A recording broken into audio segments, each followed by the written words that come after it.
কাউকে সাহায্য করা, উপদেশ দেয়া, জানেন এসব ক্ষেত্রে কি হয়? একটা খুব বড় সমস্যা দেখা দেয়। আমি যখন কাউকে উপদেশ দিচ্ছি, সমস্যা হলো মাঝে মাঝে আমি এটা ভেবে ফেলি যে আমি তার চেয়ে উত্তম, আমি ভাবি তার থেকে আমি ভালো, তাই তার আমার উপদেশের দরকার। আর এটা বেশ বড় সমস্যা, বিশেষ করে আপনি যখন উপদেশ দিতে অভ্যস্ত হয়ে পড়েন।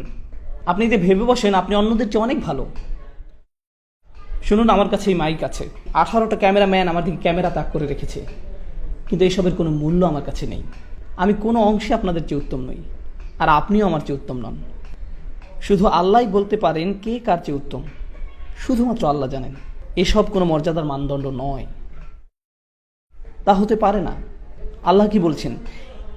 ইন্না রব্বাকা হুয়া আ'লাম বিমান দাল্লা আন সাবিলিহি ওয়া হুয়া আ'লামু বিল মুহতাদিন। আপনার রব, তিনিই একমাত্র জানেন কে পথ হারিয়েছে, কে পথ ভ্রষ্ট হয়েছে সঠিক পথ থেকে। আল্লাহ ভালো জানেন আমি বিপথে আছি না আপনি। আমি তো এটাও জানি না আমি নিজে সঠিক পথে আছি কিনা, এতটুকু জ্ঞান আমার নেই। আপনাকে পথ নির্দেশনা দেওয়ার আগে আমার বুঝতে হবে আল্লাহ একমাত্র জানেন আমার মর্যাদা কতটুকু। আল্লাহ একমাত্র জানেন আমার মর্যাদা কতটুকু, আমার আসল অবস্থান কোথায়। তো আমাকে আল্লাহর সামনে নত থাকতে হবে অন্য কাউকে উপদেশ দেওয়ার আগে।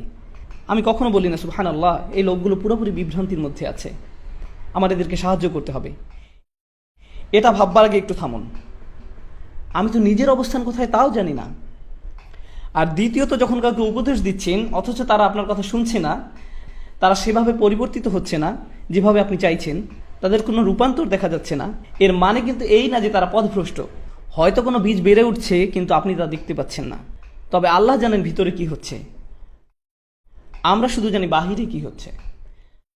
আর বাহিরেরটা দেখি আমরা অধৈর্য হয়ে পড়ি, আর ভিতরে কি হচ্ছে সে ব্যাপারে কোনো খেয়াল করি না।